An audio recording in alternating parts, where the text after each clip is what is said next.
Hi, I'm John Okoro. Welcome to the AIScento, where we explore the intersection of artificial intelligence, human awareness, and conscious leadership. Today's conversation is unique. We're exploring AI through the lens of embodiment, presence, and Gestalt practice, and even equine-based leadership work. Melisa Pearce joins us with a perspective that bridges technology, deep human awareness.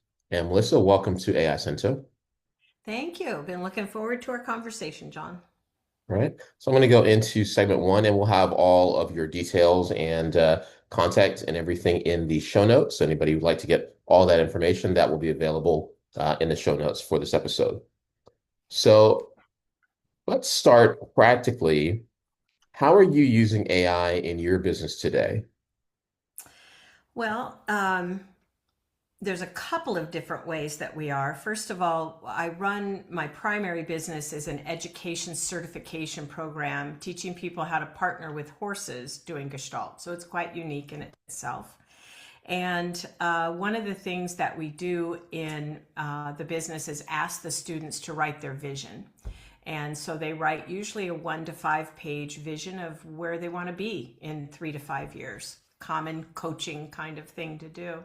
But lately, I've been putting the vision into the Touched by a Horse, our company DNA profile unit on ChatGPT, and out has come the magic of a motivational map, completely culturated and tuned in exactly to that student.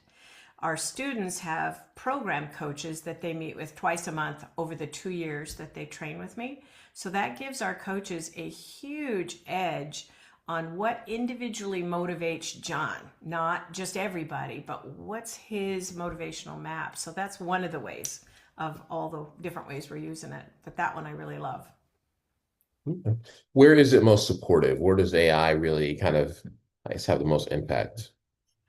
Well, from the student level first, and then maybe I address the client level later on in our conversation. But from the student level, I think that many people come in to a program such as mine where they're going to train for 2 years with someone who's been doing something for 40 years, right? So they watch me do it, they're gobsmacked and also a little bit intimidated. Can I learn to do this? And so finding this motivational map, what's underneath all that, where is this person insecure? Where is this person secure? I can find all that sitting with them as a psychotherapist and a gestaltist, but the AI cuts to the chase on their vision and picks out the tiniest little details, like a forensic coach would be, just forensically goes in and picks those things out. And then our human coaches are able to utilize those things to tailor the program for them, what they're really looking for. Honestly, some people were so surprised that when AI said, this is what we believe really motivates you, it was right on, but they couldn't have verbalized that before AI identified it. Hmm. Okay. So kind of fun. Has using AI in your practice in this way, has it shifted your thinking or creativity, do you think? A little bit. I think at first I might have been a little intimidated, as I think a lot of us are, on how is AI going to show up? How will it affect my going forward? Is it going to have a financial impact? All that kind of thing. I think for me, I've asked it to do some things where I have found its shortcomings, and that's okay. Curriculum, for instance, designing a different program. I design programs all the time.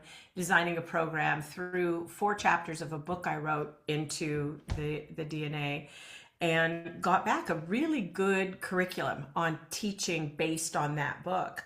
But also a lot of holes were there, and that's okay. That's where it speeds everything up, right? It gives a good structure. It says, here's what I would include in this curriculum.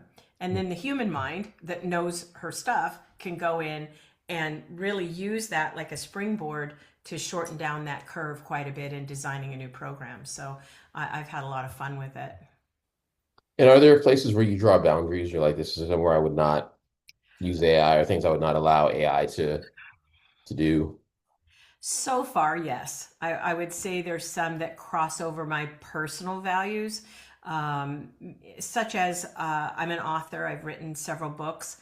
I'm not going to be utilizing AI for writing my books. That even though it can learn your voice and it can come across really well, it's for me a little bit, and maybe I'm old school, John, help me with this, but it's a little bit like saying, read all these different authors on this topic, and now what do you have to say about it? What's your contribution, if any, or you shouldn't be writing a book, right? What's your Right. contribution that's going to take things forward? I don't think AI belongs there. I believe we still Mm. have creative human thought in process, but what a partner. What a wonderful partner. Yes, it So, definitely is. So yes, no yes. having AI just write the book. That's out of the No, no, and there will be people that do that. yeah. That's where the ethical boundaries Mhm. come in of Right. what's going to be okay. And none of us know. It's the Wild Mhm. West, right? It's Yep. really the Wild West with it for sure. Yep. You got it. Okay. And speaking of Wild West, let's talk a little bit about horses. This is going to be a unique segment for today's. So you've done powerful work with horses, Gestalt-based approaches. For those Yep. unfamiliar, can you briefly explain what Gestalt practice is and Sure, how horses sure. play a role in leadership development? Yeah, absolutely. I've been a horsewoman all my life. I've had a lot of horses and large ranches boarding people's horses. So I have a real depth and breadth to the horse world. I've shown, I've done all these different things. But their primary purpose on the planet, from my viewpoint, is really a healing partner. They can look through thousands of years of partnership with man. I don't think there's another animal that has shown up as consistently, as willing to serve, as willing to plow fields, go to war, do whatever we've asked them to do. And today, the eyes of the horse can see into a person and find places they don't even know exist. One thing AI yet cannot do is mimic somatics, and that's what horses do so well. So somatics are the physical vibrational energy in the body, not the mind. So while the AI is galloping along quickly to capture our minds and doing a great job of that, it won't be able to replace those things in the world that are somatically based. Gestalt is a form of therapy and a form of healing that says we are constantly flowing into form, flowing into wholeness, flowing into full formation and awareness. And what's been, I think, surprising for me is that I even could use the word awareness through AI, right? They've been able to already at this fledgling young stage show that AI carries awareness. So I would not say it doesn't have awareness, but there is something about sitting in contact with another person or another being, fully aware of where I am, they're fully aware of where they are, and that somatic energy exchange and allowing things to flow into form and awareness that'll remain unique. And so that's for us. Can I share a quick story of utilizing it with a client? Mhm. Sure. So we're in the arena, and some of the work that I do is based on a metaphor. So if a client, not consciously, but they're using metaphor in their speech, we use a lot of metaphors in our speech, but they come in and they say, I feel like I'm standing on a little tiny piece of ice out in the middle of the ocean. The ice is melting and I don't see any help in any direction. People open sometimes to sessions that way to sort of cut to the chase of how they're feeling. So in Gestalt, rather than talk therapy, which talk therapy would start asking, which ocean are you in? All this stuff. We go to experiencing it. So if you said that to me, I would say, John, stand up. And you'd stand up and I'd say, put your feet together on that little block of ice. Feel the unsteadiness out in that ocean. Get into that in your whole beingness. Close your eyes. Now what do you feel? What are you aware of? I'm aware I'm in big trouble, right? So they go through this whole process. People always save themselves. The mind will circle around and save itself. But the Gestalt process of taking them through that opens into all kinds of things they didn't realize they were feeling, experiencing, or putting together. So it's a huge part of our work. Well, I take sometimes from what they've said in that way, the metaphor becomes like a little movie, what they've played out in the movie, come back into AI after the client's gone, type what I remember of it into that, and it comes out with a fully illustrated 3D photo Mhm. of this person's metaphor. And the next time I see the client, I can show them that picture and they say, that's exactly it. That's exactly the way I was feeling. And where are you now? And we move forward. So it becomes a pictograph of their therapeutic process. Mhm. So very different than a written journal, right? To see something so vibrantly, metaphorically, visually correct. So kind of fun other way to use it. Mhm. So horses respond to energy and authenticity when you're describing, not words. How does that compare to how AI responds to prompts? What a great question that is. Horses respond to congruence, and I think that's what AI is doing. Now, I'm not an expert on AI. I appreciate this conversation because I'm still on a learning curve with it. So others may say, no, she's off on this, but this is how I see it. Horses respond to congruence. So that means if I ask you a question and you're standing, maybe walking around the round pen with my horse, and your mind, your thought, and your intuition and your voice, what you say, and your heart and your gut, like you're all in alignment with what you're saying, you're speaking your truth. It may not be the truth in the world sense, but you're speaking what's true for you. The horses are glued to you like a bee to a flower. They're right there. And they walk with the person and they stay with the person and they hang with that person. But the moment the person says, thinks a thought, feels differently in their heart or their gut, what comes out of their mouth is not real, not in alignment with all that, they pull away. And they pull away dramatically because they're on free liberty. So they pull away dramatically. That's their signal to me. John's not in congruence with himself. He's kind of lying to himself about something. So I can dial in more on questions. So it works every time, and people love it, and it's very helpful that they give me that feedback with what's going on. They're doing that all energetically and somatically. So I feel like it's doing similarly because if I put in 10 pages of something I've written, maybe I'm trying to process something that's happening and I write all my feelings and put all that stuff out or speak it. You can speak it in as well. That is gonna nail me if I'm incongruent.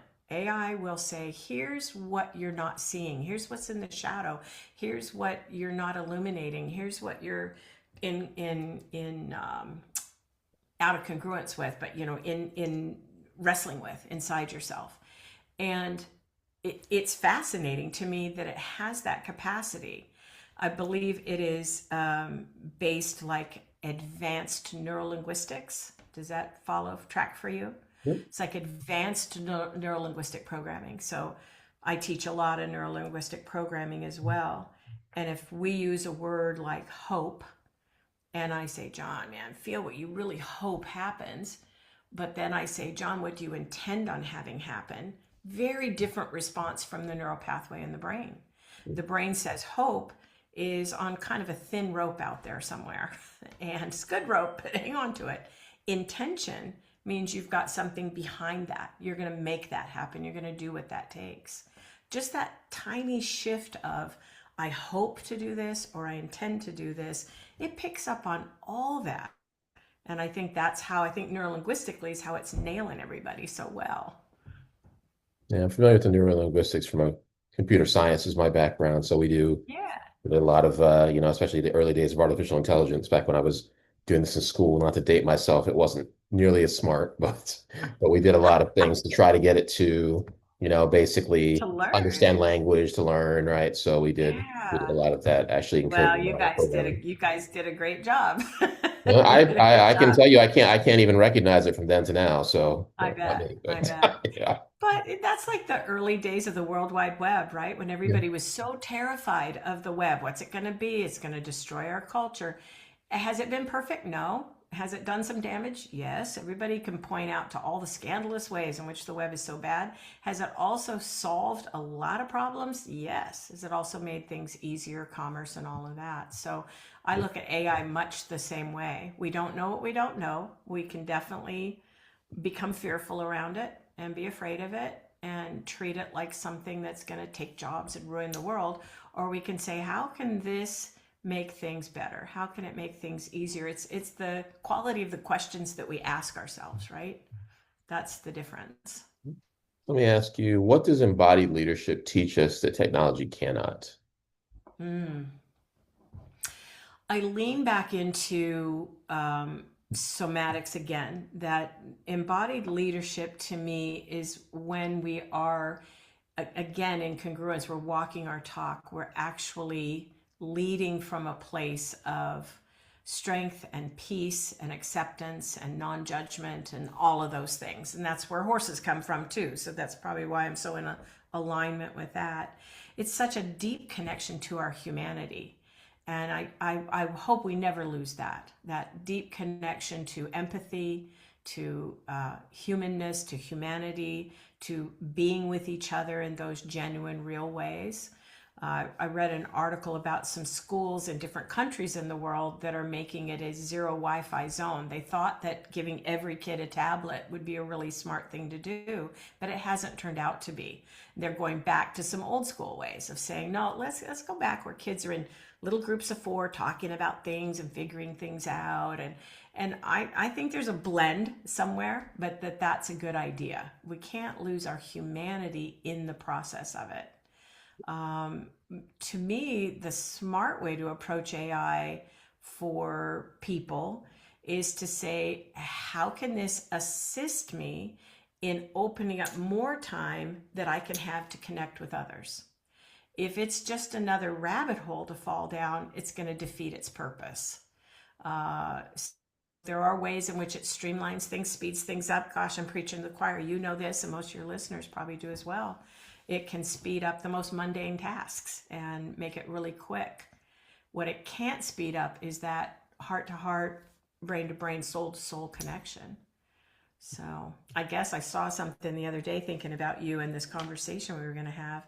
And it was a bar, kind of a bar cafe atmosphere where people go in who are lonely and they meet an AI date and they have a date with an AI bot. So it sounds stupid, sounds crazy, but a lot of people are lonely. They're looking for connection. And so in that way, it was serving that purpose. Is it going to be are they going to marry their computer? No. but does it open the gate and help them practice answering questions on a date, asking questions on a date, finding interest in people? Maybe we've gotten to that point. We have a whole generation that's looked at their phone more than they've looked at each other. So maybe they got to use it for open them back up. Yeah, I think if we look at Japan, that's actually gone a lot further down that path. So, Yes, it has. yeah. Yeah, it Okay. has. So let's talk about AI awareness integration a little bit. You operate in a world of nervous system awareness and presence and embodiment, salt horses. How do we integrate AI without disconnecting from ourselves? I hope, I intend to be a rich voice for that. I think that's so important. And to be honest, I think that will be where it goes out of balance for a while. That would be my concern, that screens of all type and AI just takes it that much further, have stolen human interaction. They have caused people to become more agoraphobic, more introverted, more everything, more in their head instead of their body and their heart. So it's important that those of us that work in the fields like I do reach people and say, please come and have some human to human contact with the group that you're sitting in, with the horse. And what I'm seeing is that people are hungry for that. And we used to see that women created that naturally in their lives.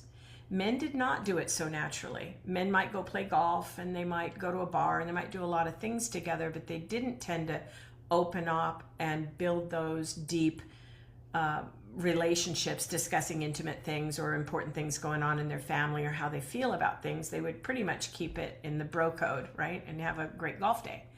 Whereas women go out for a glass of wine and boom, it's down into all the interpersonal stuff. Mhm. It's sort of like yet again another break, right? We have the AI world and the relating into that AI world, and then we have the human world.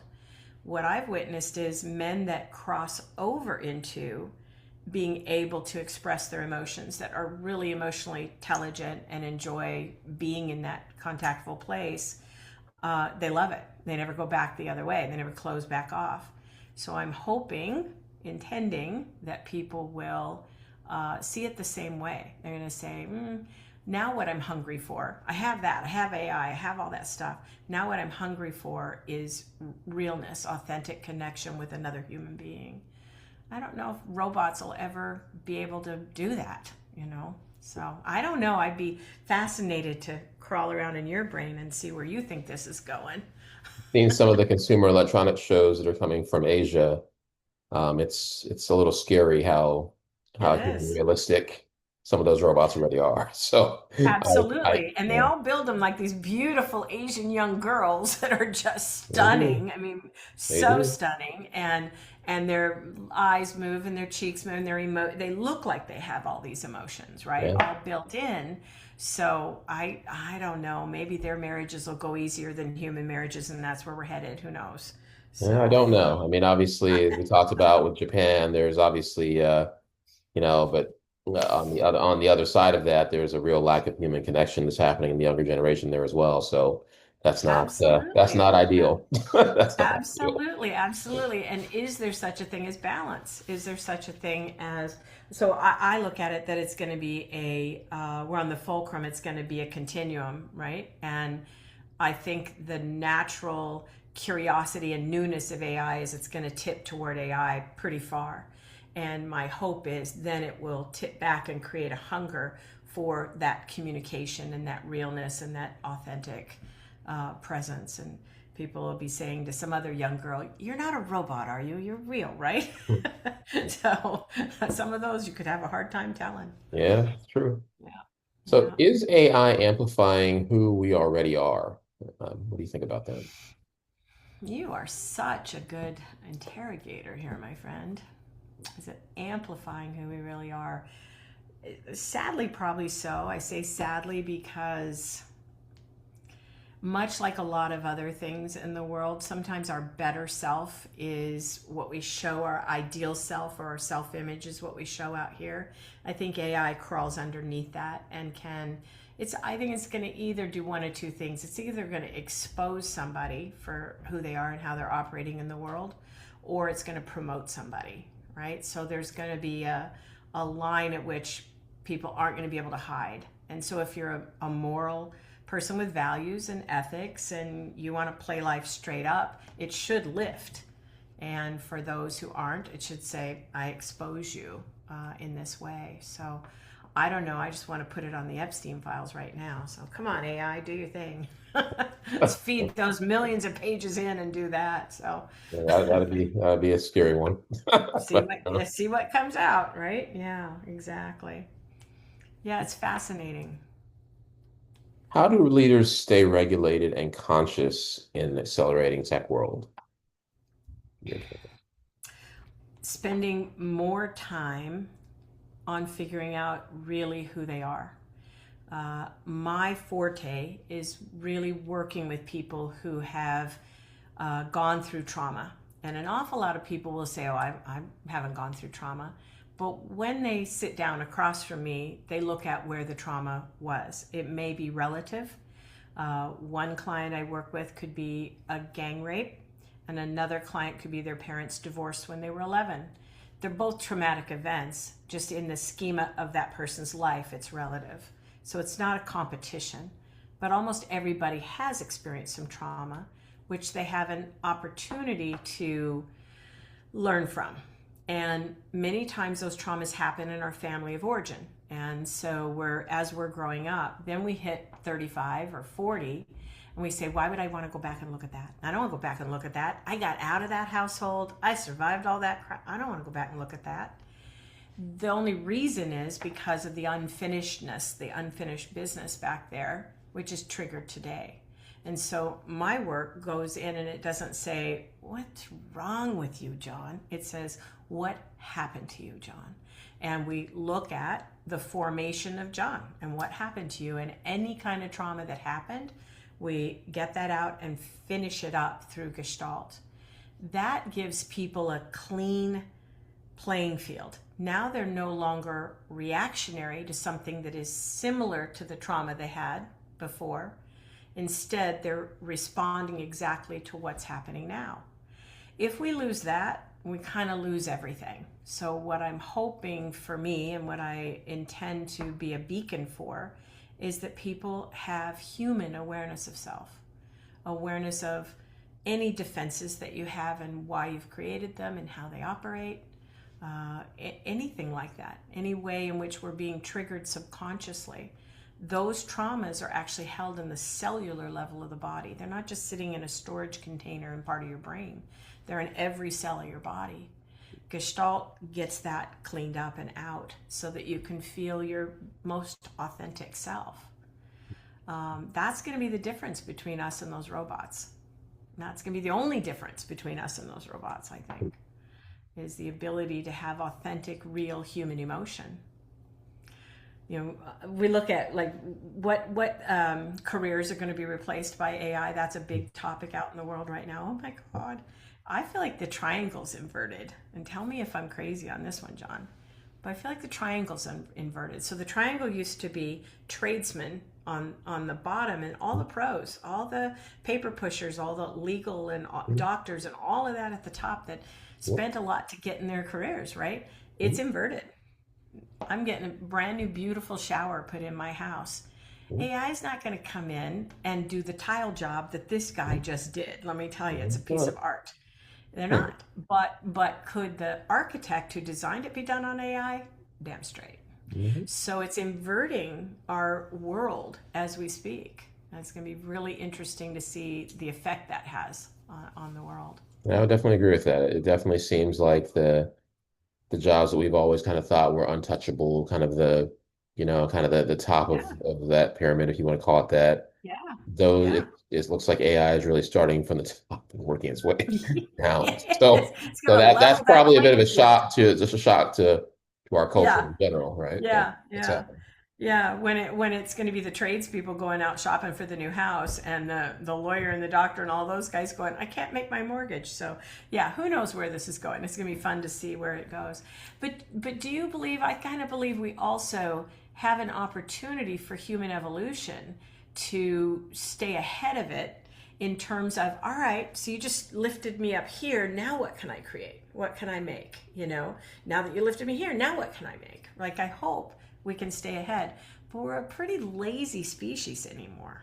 So I think that really has a lot to do with it. Something we talk about in digital transformation and agility, basically mindset, where we have Carol Dweck did something that was on basically growth mindset versus a fixed mindset with that. And the growth mindset is one that continually wants new challenges, wants to keep learning, wants to keep adapting, right? So for people, and that's very important in the area of agility that we talk about, that I do in a lot of technology areas that I've coached in over the years. People who have that growth mindset will probably do very well doing what you just described. Hey, Yeah, let me see how I can keep, building on top of these new capabilities that AI is making available. But for people who have a very fixed mindset, which is that this is what I do, and I do this, and don't tell me to do any other things because this is what I do, and that's what I do, right? This will be an extreme challenge, even more than what we've been yeah. doing previously, because they're going to say, no, I still can do the accounting for this, and like, but AI is going to do it in like 30 seconds. Like, no, but I'll still do it, and that's really not going to work. So, I mean, I think that the good thing we always talk about is that mindset can be shifted. That's what Carol Yeah, Dweck found in her yeah, book, right? yeah, That yeah, if people consciously make the effort, they can move to a growth mindset. But yeah. this is really the extreme of what we used to do in agile and digital transformation in organizations, because that was like, hey, you really need to have this growth mindset and adapt so we can, learn more quickly.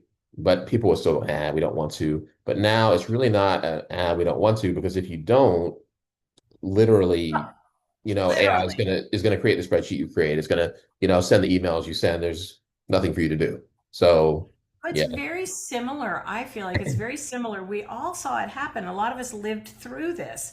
Amazon started as a guy just selling a few books online. It was just a little bookstore. If you want your books, you don't have to go to Barnes and Noble. You can just get your book right here. That was the idea. And that was not so long ago. And now there is literally almost nothing you can't get through Amazon.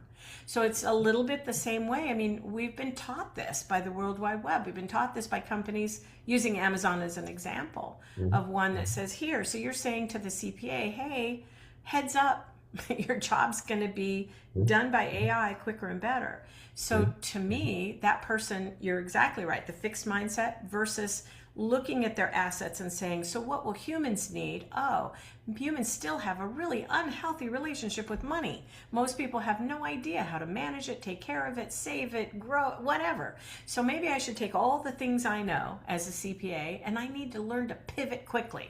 I'll do your IRS stuff for you in a nanosecond with AI, but let me ask you a deeper question. How you doing with money? How you feel about money? What can we do, to move into that realm, which is more human personable? You could ask AI those questions, but you're not going to get the same kind of answers as you are somebody listening to you and here's what my relationship is with money, which a lot of people have big issues on. So I totally agree. If they stay fixed, they're going to be like the small mom and pop bookstore that Amazon put out of business very shortly. And we all miss those bookstores, by the way. Yeah, We all wish yeah, we had those little bookstores in the neighborhood, yeah, but things change, right? Life changes and it moves on. You move with it or you're gone.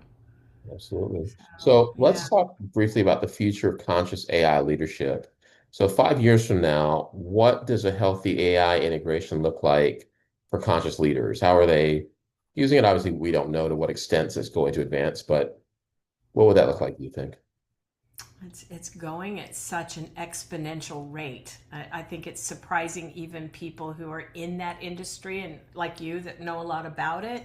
Everything I read is they're all kind of shocked how exponentially rapid this is. So 5 years in thinking of AI and leadership, that's a long time. That's a lot of change that my guess would be happening.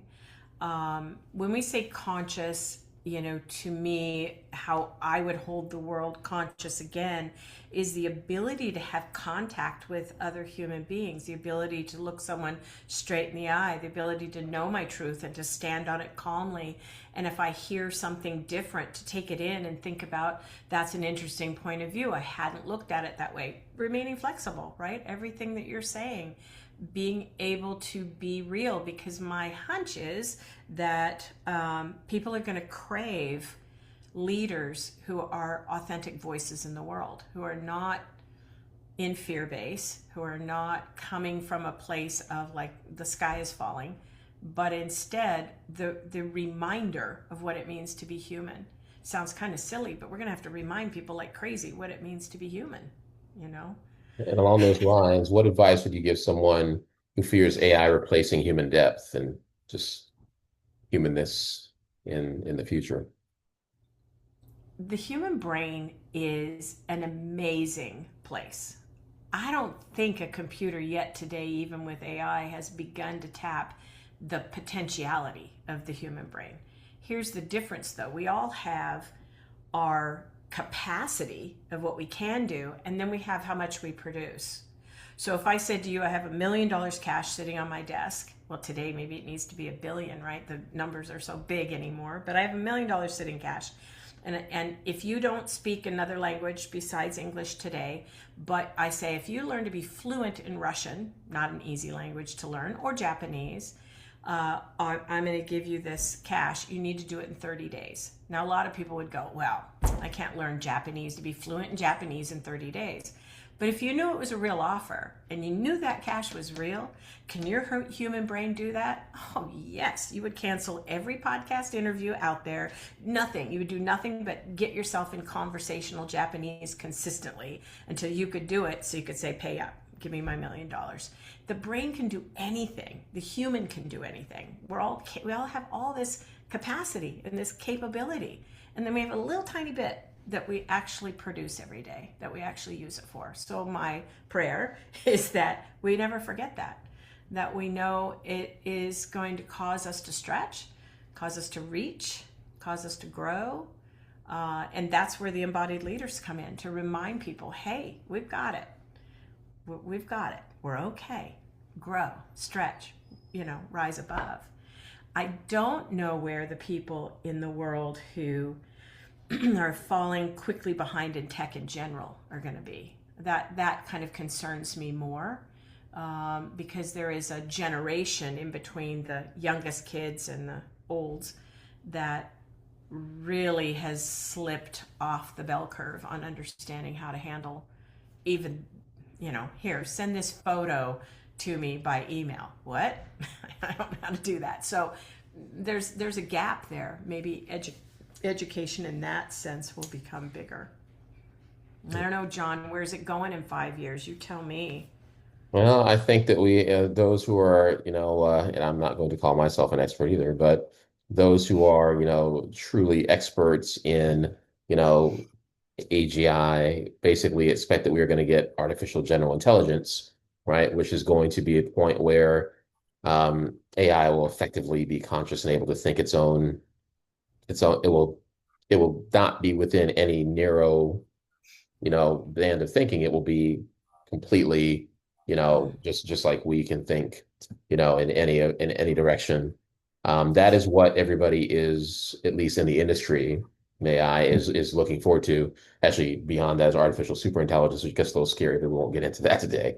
Um, so yeah, there is basically going to be this point where AI is going to, superintelligence is the idea that it's going to be more intelligent than we are, effectively, right? That And that's at a that scary that's point, a scary moment. At right, that at point, that point, we don't know we're what in happened, trouble. right? Right, we're in trouble then. So Yeah. Yeah. we are waiting, and unfortunately, at least from what the leading minds in this area are saying, that could be in the 5 year span that we see that happen. Wow. That's why I So say that yeah. exponential growth is just mind-boggling, looking at what just AI has grown just in the last 18 months has been phenomenal. It's in every dialogue, it's in every magazine. People are talking about it, the stock market's looking at it, like everything's running around it. And I liken that to the World Wide Web because in the early 90s, that's what was happening then. People were Mhm. saying, what is the World Wide Web? Well, Yeah. what are we going to do? How's it going to go? Well, you're going to have this place in here, and it's going to be like you could put up about your business or who you are. Well, who's going to go there? Who's going to want that? I mean, honestly, in the early 90s, people couldn't conceive of what we were going to use the internet for. Mhm. How were we going to do it? And look at us today with a podcast and, everything that's going on. So, will we be able to outpace? Isn't that the Olympics? The Olympics between the human brain and the AI. That's really the Olympics. And there's no turning back. It's not like we can say, look, this is a bad idea. Let's just stop here. Because there's a lot of people in the world that are not going to stop here. Yeah, that's exactly right. So Yeah. unfortunately or fortunately, depending on people's perspective, it's only going forward from here. So the question Yeah. is, how do we integrate that? Very good. So Melissa, this has been powerful. Before we wrap up, where can people connect with you? If you want to share your website, LinkedIn, Instagram, and we'll include those in the show notes, as we mentioned as well. And if you want to have a real experience that AI cannot do, come meet our horses. I've got graduates all over the globe, about 375 graduates around the world. And there's nothing like having a horse look down deep inside of you and see that which is fractured and make it whole. So that's what we do. Thank you for the opportunity to have this discussion with you, John. Great. All right. Well, thank you so much, Melissa, for joining us. And Thank you. thank you all for joining the AIScento podcast, and we will see you in the next one.